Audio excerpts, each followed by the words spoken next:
Enquanto a Camila escreve. Boa tarde para todo mundo. Vamos começar mais uma aula, e uma aula especial. É a nossa última aula de Inkscape.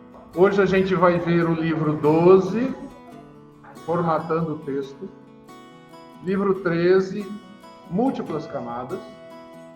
E livro 14 e último, Filtros e Extensões do Inkscape. Tá? Ela está com falta dia 21, só que ela não faltou e não fez uma tarefa do dia 20. Então ela tem que ir lá no Moodle verificar se eu consegui corrigir o trabalho, porque quando a pessoa manda um arquivo e dá problema, desconfigura o arquivo, eu não consigo saber a extensão, alguma coisa assim, eu não dou nota. Não, mas aí eu dou presença. Então, tá. Eu já vejo. Ela colocou aqui no chat, né? Beleza. Vamos lá então, pessoal. Para começar formatando o texto. O que nós temos aqui? As opções criando texto, movendo letras, caracteres Unicode e como colocar o texto em um caminho ou uma forma. E depois a gente vai falar sobre cores. Algumas coisas sobre cores, tá? Para começar, a forma mais simples de você criar um objeto de texto é você selecionar a ferramenta texto. Está aqui embaixo. E nela você tem todas as propriedades necessárias para poder manipular o texto. O tipo de letra, se é bold ou se não é, qual o tamanho, e assim vão. Uma série de possibilidades aqui. Primeiro grupo, controle de fonte, estilo e tamanho. Segundo grupo, espaçamento entre linhas, alinhamento, sobrescrito, subscrito e assim por diante. E no terceiro grupo, a gente pode fazer rotação de letra e também a rotação do texto inteiro. Você pode rodar só uma letra, certo? As letras rodarem, ou o texto inteiro rodar. Entendeu? Muito bem. Agora, a gente também pode mover as letras independentes umas das outras dentro de um objeto de texto. Então, para mover as letras horizontalmente, você seleciona a letra e dá Alt mais, seta esquerda, ou Alt mais, seta direita. O mais não é a tecla não, tá? É Alt, seta esquerda e Alt, seta direita. Ou Alt, seta para cima e Alt, seta para baixo. E aí vocês podem ver, eu fiz ali, eu selecionei uma letra que estava bonitinha e fui mexendo ela dentro do objeto, ok? Diga. Mas como é que eu tenho que pagar o texto, escrever outro texto, vai continuar... Não, ele vai perder a propriedade. Porque a propriedade é daquela letra. Se você apagou aquela letra, entendeu? Agora, você pode transformar o texto em um caminho. O que quer dizer isso? Você pegar aquele objeto de texto que você está podendo editar e transformar num caminho. Aí você transformou ele numa figura, num desenho. E aí você não pode mais editar, beleza? Muito bem. E é claro, você pode experimentar fontes diferentes, ele ocupa muito menos espaço no arquivo salvo. Para você, é muito mais conveniente manter o texto como texto, porque ele não será editado. Tá. O que mais? Pronto, mudamos de assunto. Agora a gente vai falar de caracteres Unicode. Vocês já devem saber o que é caractere Unicode, certo? Não? Meu Deus. Bom, a missão do Unicode é apresentada de forma clara no site Unicode Consortium. O Unicode fornece um número único para cada caractere, não importa a plataforma, não importa o programa e não importa a linguagem. E o que é Unicode? É um padrão adotado mundialmente que possibilita que todos os caracteres de todas as linguagens escritas no planeta possam ser representados no computador. Por isso que se chama Unicode. Bom, eu esqueci de colocar aqui como é que você chega no Unicode dentro do Inkscape, né? Bom, Inkscape são todos aqueles caracteres que são... Unicode são todos aqueles caracteres diferentes, como esses que vocês estão vendo aqui, que a gente pode utilizar. Você também tem acesso a esses caracteres todos dentro do Inkscape. texto e fonte, tal, grifos.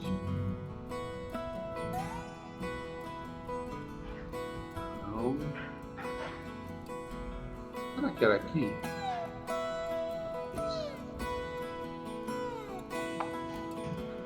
Parece que é aqui. Mas isso não tem nada a ver com o Unicode, né?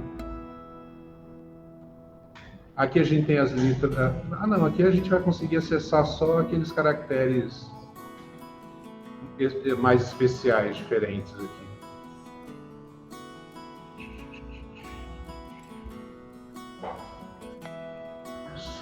É aqui, olha, sudanês, Saurashtra, Gaglolitic, Bugnese. Será? Essa garça que você falou não. Aqui, ó, arábico. Não, arábico é normal, né? Por que eu não estou conseguindo ver os caracteres aqui?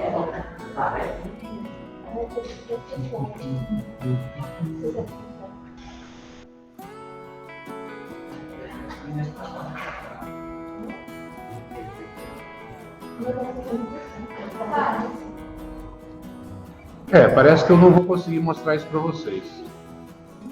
Vou mexer nisso um pouquinho mais e depois, na próxima aula, eu volto para mostrar. Oi? Hoje, você pode ir? Eu vou... Eu venho corrigindo tudo. Toda quinta-feira, gente, eu pego desde a primeira tarefa do primeiro dia de aula e vou vendo quem entregou e vou corrigindo todas, tá? O melhor é entregar no Moodle. As tarefas desse trimestre entrega tudo no Moodle. Agora, as antigas eu vou explicar ainda hoje. Vamos continuar aqui, gente, senão meu tempo acaba. Aliás, meia hora já foi, né? Não, 20 minutos. Bom, caracteres no Unicode foi um fragoroso fracasso. Vou passar para frente. Aqui, ó, era só eu dar um page down. Tá mostrando aqui, ó, caracteres Unicode. O padrão Unicode é capaz de representar, Para acessar os caracteres Unicode no Inkscape, basta clicar no menu superior, opção texto e em seguida caractere Unicode. Eu não vi isso aqui. Opção texto. Cadê caractere Unicode aqui? Deve ser esse glifos aqui, que está com outro nome. Né? Que é, aqui eu acessei os caracteres diferentes todos aqui. Que por sinal agora travou e não quer funcionar. Travou geral. Volta correndo para cá. Bom, então aqui a gente tem os caracteres Unicode é exatamente nessa tabela aqui, nessa opção. O que mais? Texto no caminho. Então a gente pode escrever um texto no Inkscape, desenhar um caminho e aí fazer a união dos dois, utilizando o quê? Comando texto, colocar no caminho. Comando texto, aplicar texto ao caminho, ajustar texto ao caminho. O texto mudou em relação à versão que eu usei, né? E aí você pode remover o texto do caminho utilizando o texto remover do caminho. Aí você fica só com o texto tortinho. Ok? O que mais? Texto dentro de uma forma. Você pode escrever o texto, desenhar a forma e aí texto fluir em molde ou Alt W, você coloca o texto dentro da forma que você criou. Texto, ajustar texto ao caminho, fluir em molde. Esse nome eles não mudaram. Fluir em molde, retirar do molde, etc. O que mais? Gradiente. É aquela ferramenta que está do lado esquerdo, essa daqui. Então, clique no botão de gradiente na barra de ferramenta, clique em cima do desenho, segure e arraste. Ao segurar e arrastar, a gente cria um gradiente.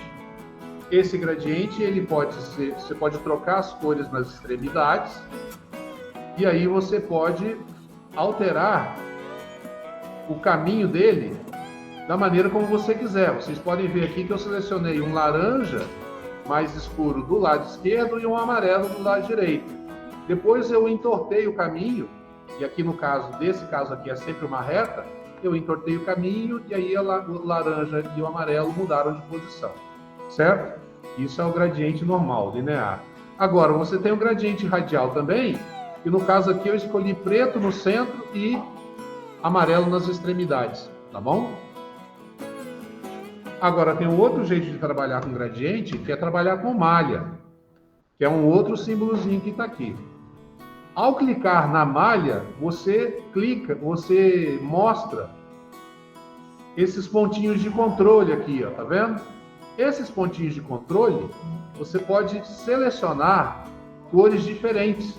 No caso aqui, eu selecionei o azul para o ponto em cima à esquerda, selecionei o vermelho para o ponto em cima à direita, o verde, ponto inferior à direita, amarelo, ponto inferior à esquerda. E você pode ir fazendo isso ficar mais complexo ainda. Você pode criar pontos no centro da figura. E aí, o que eu fiz? Peguei o ponto central e selecionei o branco. Então, vocês podem trabalhar com malha à vontade na figura, tá bom? Conta gotas de lata de tinta. Isso daqui é fácil. Uma é para você pegar uma cor e levar para outro lugar, que é o caso do conta-gotas. Você usa o conta-gotas para, por exemplo, pegar esse roxo aqui. E aí você usa a lata de tinta para preencher a outra figura. Certo? Simplesinho? Ok? Acabou? Acabou. Múltiplas camadas. Aqui a gente tem 3 situações de múltipla camada. Na verdade, nesse aqui eu vou falar de múltipla camada só no primeiro item. Depois eu vou falar sobre vetorização, sendo manual ou automática. O que é a múltipla camada? É aquela ferramenta que a gente encontra em qualquer ferramenta de edição, em qualquer software de edição. No caso aqui, a múltipla camadas, ter as múltiplas camadas servem para muita coisa. Por exemplo, determinar a ordenação dos objetos na ilustração, controlar a opacidade de vários objetos ao mesmo tempo, determinar se os objetos estão numa camada, estão visíveis ou não, e travar a edição de camadas específicas para que você não faça alterações acidentais. As múltiplas camadas, elas estão no canto direito inferior, lá embaixo. Vamos ver se o Inkscape voltou. É aqui? Não. É aqui? Não. Aqui não. É aqui. Organize, adicione e exclua camadas. Clicando aqui. Está travado. Fechando, fechando, fechando, fecha.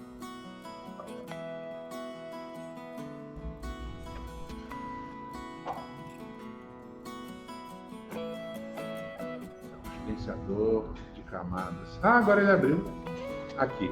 Gerenciador de camadas. Essa é a camada 1. Eu posso escrever o nome que eu quiser aqui. Figura principal. Pronto, mudei o nome da camada. E eu posso aqui do lado, ó. Por que ele não deixa eu aumentar? Bom, daqui do lado eu posso ir criando outras camadas, tá? Posso deletar a camada, posso definir a ordenação através das setinhas, mais para cima, mais para baixo. E aí, aqui, o que mais que eu tenho de opção aqui nas camadas? Tá aqui, ó, adicionar camada, dar novo nome para a camada, desfocar uma camada, alterar a opacidade da camada. Você pode colocar a camada mais transparente. Aqui você coloca visível ou não visível, aqui do lado editado ou não editado. E terminou camada. É só isso. Ferramenta de camada não tem muito segredo. E agora eu explicar para vocês um dos procedimentos muito interessantes que a gente tem no Inkscape, que é você vetorizar uma imagem que esteja em bitmap. Eu peguei uma imagem bem em bitmap mesmo, vocês podem ver que dá até para ver os pontinhos. Bom, se eu aumentar mais, dá para ver mais os pontinhos, né? E Eu peguei uma imagem que ela é bem pixelizada, vamos dizer assim, porque eu vou fazer o vetorial dessa camada aqui e vou fazer o vetorial dessa imagem utilizando o Inkscape. Vou explicar para vocês como é que eu vou fazer isso. O que aconteceu aqui? Tem que diminuir mais. Pronto. Bom, primeira coisa, a gente coloca ela numa camada e coloca a opacidade de 60% para a gente ver a transparência da imagem. Bloqueia as alterações nessa camada específica porque ela é a nossa matriz. Em seguida, você, utilizando a camada original, você cria uma outra camada e com a caneta Bezier você vai traçando todos os elementos da figura. Tá? Eu falei, é manual. Depois eu vou mostrar o automático. Você traça os elementos da figura e, para finalizar, você vai com o conta-gota e o baldinho preenchendo a figura de novo. Então, para fazer a base de uma ilustração no Krita, a base da ilustração no Krita e refinar no Inkscape? Daria. Na verdade, eu não sei por que você gostaria de refinar no Inkscape. Eu acredito que o Krita ele é até mais complexo do que o Inkscape em termos de manipulação de desenho. Cria uma camada. Cria uma camada e bota alguma coisa no fundo dela. Quer dizer, eu faço assim, tá? Gerenciador de camadas, à direita e embaixo, lá no cantinho. Continuando, eu tenho a imagem formada, aí eu posso deletar a original, né? Agora, essa é a forma de você criar uma imagem vetorial a partir de uma imagem pixelizada. Mas o Krita faz isso automaticamente para a gente.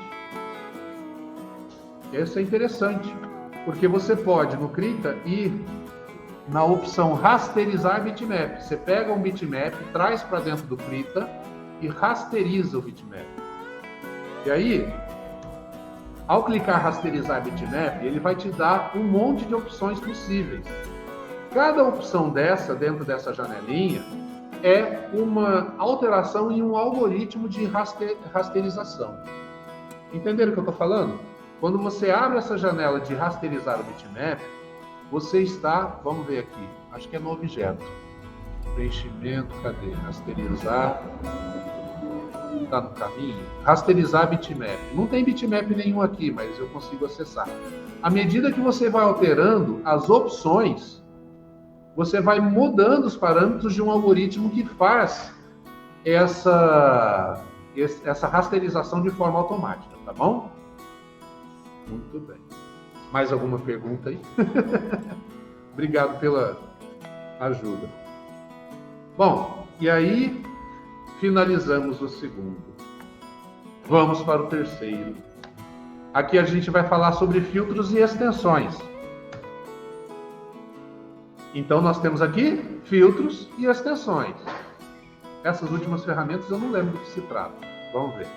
Bom, primeiro eu criei uma estrela distorcida aqui e escrevi o meu nome na frente. Esse nome na frente é só como referência. O que eu vou utilizar aqui nos filtros é essa figura laranja que está atrás, essa estrela laranja que está atrás, tá? E acessando os filtros vocês podem ver que tem uma infinidade de opções. Além dessas opções, quando você clica numa delas, você acessa outras subopções. E aí, uma demonstração do que você pode fazer com esses filtros. Por exemplo, eu acessei chanfros, aço pressionado, eu consegui esse efeito. Eletrificar, eu consegui esse efeito. Plasticina, distorção com giz de esponja, morfologia com buraco negro e sombra, tá? Exatamente. Você seleciona a figura que você quer fazer a aplicação do filtro e aí você tem uma infinidade de filtros. Olha aqui, é muito filtro, gente. Pensando que cada opção dessa aqui dá acesso a outras opções automáticas. Os filtros nada mais são, gente, do que algoritmos escritos em XML que distorcem a figura original, tá? Entenderam o que eu falei, né? Nada mais são do que pequenos pedaços de programa que são anexados ao Inkscape. Tanto que a gente tem como anexar nossos próprios programas, tá? Como as extensões. O Inkscape já vem com uma série de extensões prontas. Vocês podem ver aqui, essas extensões que já estão aqui são as prontas.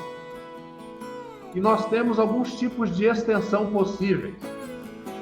Aquelas que leem um arquivo, aquelas que escrevem arquivos, aquelas que criam um efeito em cima do conteúdo do documento que você está editando, e aquelas que preparam o documento para impressão. Tá? E aí, vejam, vou dar uma demonstração de algumas extensões possíveis no Inkscape. Olha lá, você tem como, por exemplo, renderizar uma árvore de forma automática, utilizando um algoritmo que está dentro da extensão escrita em XML. Essa renderização, ela utiliza um algoritmo de fractal. Obrigado, Paulo. É isso mesmo. Isso daqui utiliza um algoritmo fractal para poder criar essa árvore aleatória, tá? Aqui do lado a gente tem uma extensão que cria automático um calendário. Aqui você trabalha com vários formatos de código de barras. Esse aqui é o mais simplesinho de todos. Só que eu esqueci o nome dele. Deixa eu ver se tem o nome dele aqui. Filtro, extensão, código de barra. Cadê? Cadê o código de barra? Nessa versão aqui, nessa versão que vocês têm aqui, não está instalado o código de barras. Sacanagem. Bom, mas para instalar não é muito difícil, tá? Eu só não coloquei isso no manual. Mas aqui a gente tem extensão para criar código de barra desse tipo, ou tipo QR Code. Aqui, uma extensão que cria uma esfera aramada, uma extensão que simula aqueles espirógrafos. Todo mundo sabe que é um espirógrafo, né? Ótimo. Quem não souber, grite agora. Que mais? Isso daqui não devia ser últimas camadas, tá? Eu errei. Isso daqui devia ser últimas ferramentas. É que por alguma razão eu já sei o que eu fiz. É que eu copiei o livro 14 do livro 13. O livro 13 fala de camada. Isso daqui são as ferramentas, as últimas. Por exemplo, o ajustador que transforma qualquer figura do Inkscape em uma figura de massinha. Você pode modelar como se fosse massa de modelar. Então você distorce a ferramenta utilizando o mouse, tá bom? Além disso, você também permite você desfocar um elemento qualquer. Esse é o ajustador. Além do ajustador, a gente tem a ferramenta pulverizar. Você seleciona um elemento qualquer, clica no pulverizar e aí, à medida que você for clicando e arrastando o mouse na tela, ele vai pulverizando esse elemento pela tela. E a ferramenta borracha, que eu acho que eu não preciso explicar, né? A gente ainda tem o diagrama hierárquico, que é a ferramenta de conectores. Você cria figuras desse tipo aqui, com diagramas. A ferramenta de zoom, que também não preciso explicar. E a ferramenta de régua. A ferramenta de régua, ela nos dá, quando você clica no elemento, ela mostra comprimento, posição XY, altura e largura de um elemento. Mas espera aí, se tem altura e largura, o que seria o comprimento?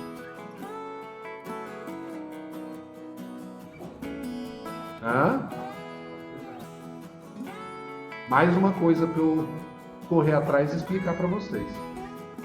E realmente não lembro o que quer dizer isso aqui. Será que é o comprimento, o elemento na diagonal? Não, não é. Daria maior do que o x e menor que o y. Não, daria maior que o x e maior que o y. Deveria dar maior que os dois, e não está dando maior que os dois. Não, não é. Um multiplicado pelo outro também não é, porque daria um número muito maior também. Bom, eu vou descobrir o que é o comprimento e depois eu falo. Aproveitando que a tela está Capturada. Vamos lá, então. Edição de imagens. Vimos filtros, extensões e últimas ferramentas. Aqui nós vimos gerenciador de camadas e vetorização manual e automática. E vimos também textos e cores. Finalmente, terminamos o Inkscape. Espero que tenha adiantado para vocês tenham aprendido alguma coisa nessas duas aulas, tá? Agora, aproveitando que a tela está capturada, eu vou mostrar para vocês a atividade de hoje. Bom, a atividade de hoje é vocês fazerem uma ilustração que represente o IFTM. Na última aula eu pedi uma representação da turma de vocês e apareceu muita coisa diferente lá. Agora eu quero uma representação do IFTM como um todo. Essa ilustração deve utilizar as ferramentas que eu apresentei nessas 3 apostilas, tá? Se possível. As bibliotecas estão aqui, formatando texto, múltiplas camadas, filtros e extensões. E boa sorte! Agora, eu queria falar para vocês especificamente com alguns alunos, mas vou falar para todo mundo porque isso pode servir para outros. Tá? É a respeito disso que eu coloquei aqui essa semana. Atividades para recuperação dos trimestres 1 e 2. Foi-me pedido pela Naíma e pelo coordenador de curso que eu recuperasse as atividades que foram disponibilizadas para vocês nos outros 2 trimestres para aqueles alunos que tiveram alguma dificuldade nos outros 2 trimestres. O coordenador me disse que eu vou coletar essas informações, avaliar os trabalhos que forem feitos e ele, junto comigo, no final do ano, dependendo da performance do aluno durante o 3º trimestre, vamos verificar se é possível alterar as notas do 1º e do 2º trimestre. Até o momento, quem se inscreveu para poder fazer essas atividades de recuperação dos trimestres 1 e 2 foram a Carolina, o Daniel, o Gabriel, a Júlia, a Lavínia, a Maria Lara, o Rafael e a Thalita. Se alguém mais quiser fazer atividades e me entregar, eu coloquei aqui que esses arquivos devem ser enviados por e-mail, para o meu e-mail, e aí vocês vão indicando lá. Fiz a atividade 2, fiz a 3, a 4, a 5 e assim por diante. Aqui, ó, estão todos os arquivos necessários nesse arquivo aqui, nessa biblioteca, para você poder fazer as atividades e o PDF que descreve essas atividades. Vou clicar aqui no PDF e vou abrir aqui para vocês darem uma olhada. Tá aqui as atividades, tá? Atividades que se referem ao trimestre 1, ao trimestre 2. O número da atividade vai de 1 até 18 e os pontos referentes a cada atividade. Somando tudo dá os 30 pontos do 1º trimestre, somando tudo dá os 35 pontos do 2º trimestre. Perguntas sobre a atividade de hoje? Alguém? Alguém? Não. É só você me mostrar que você utilizou alguma, ou seja, que você aproveitou a aula de hoje. Só isso. Perguntas sobre as atividades? Diga. Que ferramentas daremos nas próximas aulas? Eu não quero dar spoiler para vocês. Mas está tudo aqui na aba novembro, que já está visível para vocês, tá? A gente vai a gente vai começar a falar sobre um outro assunto que pertence ao nosso evento, mas ainda não havia sido mostrado para vocês, que é o assunto editoração gráfica. E editoração gráfica, para editoração gráfica, nós vamos utilizar outra ferramenta gratuita, mas muito poderosa, chamada Scribus. E é o Scribus justamente que eu utilizo hoje para poder fazer as minhas apostilas, os meus livrinhos. A ferramenta Scribus, com a ferramenta Scribus, a gente vai começar, todos os livros já estão aqui. Do contrato ao logo, ou seja, como que você faz um contrato de serviço com alguém, descobre como que você elabora uma ideia para poder chegar numa logo de uma empresa qualquer. Depois a gente vai falar da logo a manipulação de imagens, livro 16. Percebam que a partir da próxima aula a coisa fica mais tranquila, é só um conteúdo por aula. Depois, no livro 17, eu vou mostrar para vocês como o Scribus funciona. Esse livrinho aqui que eu fiz é basicamente um manual do Scribus, tá? Depois, a gente vai falar sobre desenho com Gestalt. Vocês já ouviram falar de Gestalt? Muito bem. Vamos aprender o que é Gestalt. Em dezembro, a gente vai falar sobre...